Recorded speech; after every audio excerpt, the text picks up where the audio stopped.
Hello everyone. Day 32 of 100 day IELTS challenge. आज हम जिस चीज की बात करने वाले हैं वो है राइटिंग सेक्शन का टास्क 2, ऐसे राइटिंग। तो आज हमारा ऐसे राइटिंग का लेक्चर शुरू होता है। ये पहला लेक्चर है। तो सबसे पहले इस चीज की बात कर लेते हैं कि जो क्वेश्चंस हैं वो किस हिसाब से आएंगे और किस किस टाइप के क्वेश्चन आएंगे, तो पहले उसकी बात कर लेते हैं।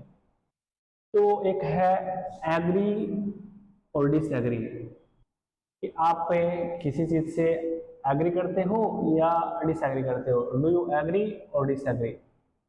इसके बाद में to what extent do you agree और डिसएग्री, कि आप किसी चीज से कहां तक एग्री करते हो और कहां पर डिसएग्री करते हो। वहां पर हमें इस तरीके का क्वेश्चन मिल सकता है कि to what extent do you agree और डिसएग्री, कि आप कहां तक एग्री या डिसएग्री करते हो।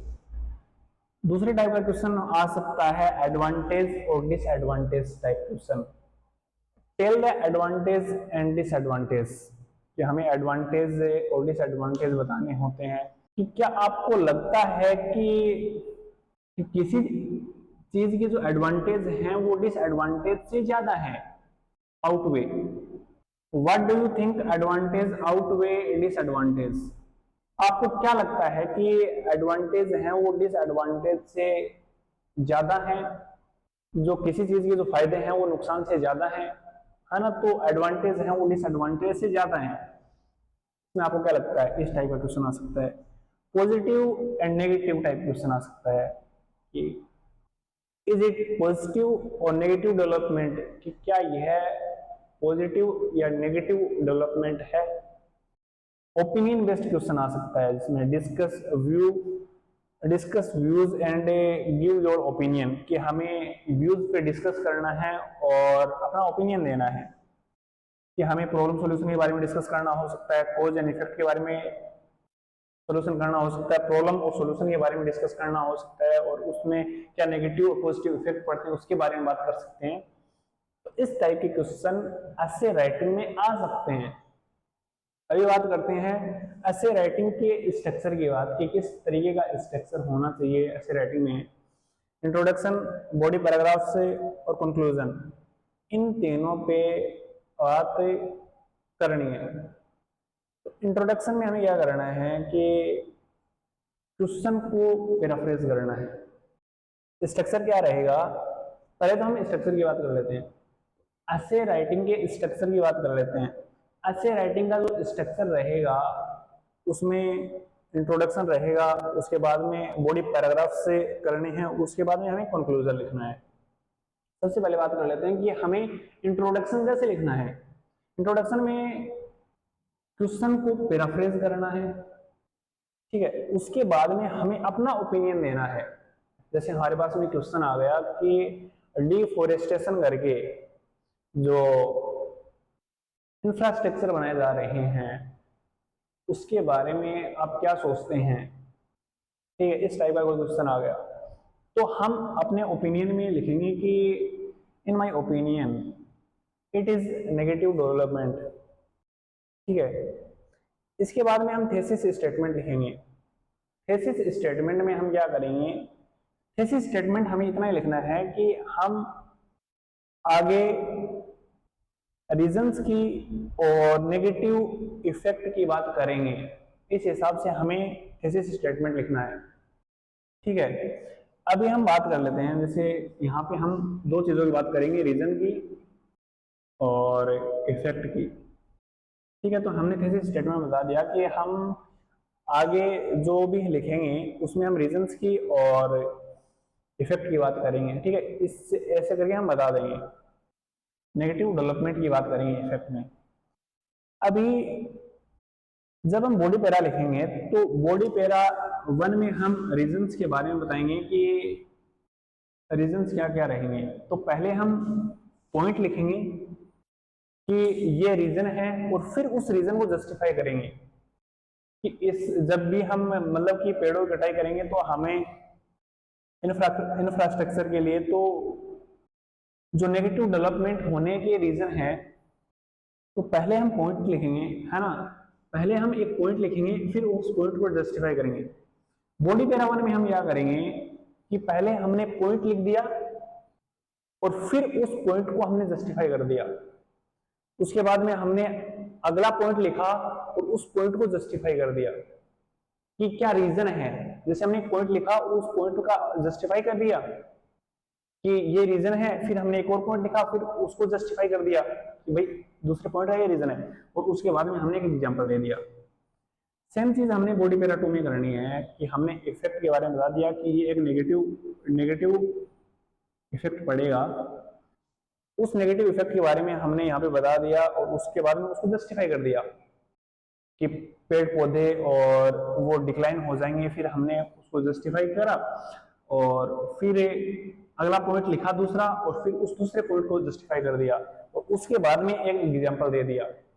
उसके बाद में कंक्लूजन में हमें क्या करना है, हमें जो भी हमने लिखा है उसको समराइज करना है, उसको समराइज करके लिखना है। इस तरीके से हमें ऐसे राइटिंग करनी है। ऐसे राइटिंग में इंट्रोडक्शन, बॉडी पैरा और कंक्लूजन करना है, और इंट्रोडक्शन में क्वेश्चन को पैराफ्रेज करना है, ओपिनियन लिखना है कि ये एक नेगेटिव डेवलपमेंट है या फिर पॉजिटिव डेवलपमेंट है तो पॉजिटिव डेवलपमेंट लिख देना है। फिर थीसिस स्टेटमेंट की बात करनी है कि हम नीचे है वो रीजन और इफेक्ट की बात करेंगे। बॉडी पैरा 1 में हमने रीजन दिया है, हम रीजन देंगे तो उसमें जो पॉइंट लिखा है उसको हम जस्टिफाई करेंगे, जो अगला पॉइंट लिखेंगे उसको जस्टिफाई करेंगे, यानी 2 पॉइंट लिखकर के उनको जस्टिफाई करना है और उसके बाद में हमें एग्जांपल देना है। सेम चीज हम बॉडी पैरा 2 में करेंगे। इफेक्ट की बात करेंगे तो उसमें फर्स्ट पॉइंट को जस्टिफाई करेंगे, दूसरे पॉइंट को फिर जस्टिफाई करेंगे, फिर हम एक एग्जांपल देंगे। इसके बाद में कंक्लूजन में हम चीजों को समराइज करेंगे। अब हम बात करते हैं पैरामीटर्स की कि जो राइटिंग टास्क 2 है ऐसे राइटिंग, उसके पैरामीटर्स क्या क्या होने चाहिए जिससे हम ये पता लगा सकें कि हमारा जो ऐसे राइटिंग है वो कितना बेहतर किया है हमने, वो किस तरीके से हम बेहतर कर सकते हैं। पहला टास्क अचीवमेंट, कि जो भी क्वेश्चन हमको मिला है, जो भी क्वेश्चन की रिक्वायरमेंट है उसको हमें कंप्लीट करना है। मिनिमम 250 वर्ड में होना ही चाहिए। जितनी भी रिक्वायरमेंट है, जो जो क्वेश्चन में बोला गया है वो कंप्लीट करना है। 25% वहीं से हमारे बैंड स्कोर जनरेट होते हैं, उसको कंप्लीट करना है एक क्लैरिटी के साथ में, फॉर्मेट के साथ में। जिस जिस फॉर्मेट में हमको क्वेश्चन मिला है उस फॉर्मेट में हमको करना है। उसके बाद में कोहेरेंस एंड कोहेजन, हमें याद रखना है कि हम चीजों को किस तरीके से ऑर्गेनाइज कर रहे हैं, है ना, कि जो भी हम लिख रहे हैं उसको एक ऑर्गेनाइज तरीके से और लॉजिकल होना चाहिए, लॉजिकल इंफॉर्मेशन, लॉजिकल आइडियाज होने चाहिए जिससे हम चीजों को अच्छे से ऑर्गेनाइज कर सकें। जो एक सामंजस्य बिठाना कहते हैं, जिसको हमें मतलब कि अच्छे से ऑर्गेनाइज करके, और वो जो इंफॉर्मेशन है कम से कम लॉजिकल हो, ये ध्यान रखना। सॉरी, हमें चीजों को ऑर्गेनाइज करनी है और जो भी हमारे आइडियाज हैं वो लॉजिक की बेस पे हो, लॉजिकल हो, जो भी इंफॉर्मेशन हो वो लॉजिकल हो, इसकी बात करनी है। लेक्सिकल रिसोर्सेज, इसका भी 25% बैंड स्कोर जनरेट करता है। ये भी अभी 25% मार्क्स है वो सॉरी लॉजिकल हो गया। 25% जो मार्क्स हैं वो है लेक्सिकल रिसोर्सेज।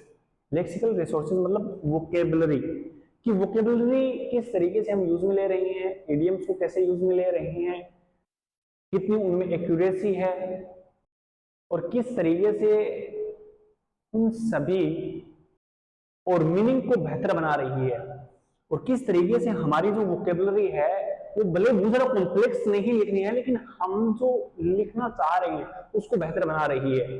तो वोकेबलरी का ध्यान रखना है और इसमें कम से कम एरर करना है वोकेबलरी में, क्योंकि वोकेबलरी 25% मार्क्स को कवर करती है ऐसे राइटिंग में। अभी ग्रामेटिकल रेंज एंड एक्यूरेसी, इसमें याद रखना है कि ग्रामर है उसमें कम से कम एरर रखने हैं। सिंपल, कंपाउंड, कॉम्प्लेक्स सेंटेंस हैं उसका बहुत अच्छे से ध्यान रखना है। Thank you so much.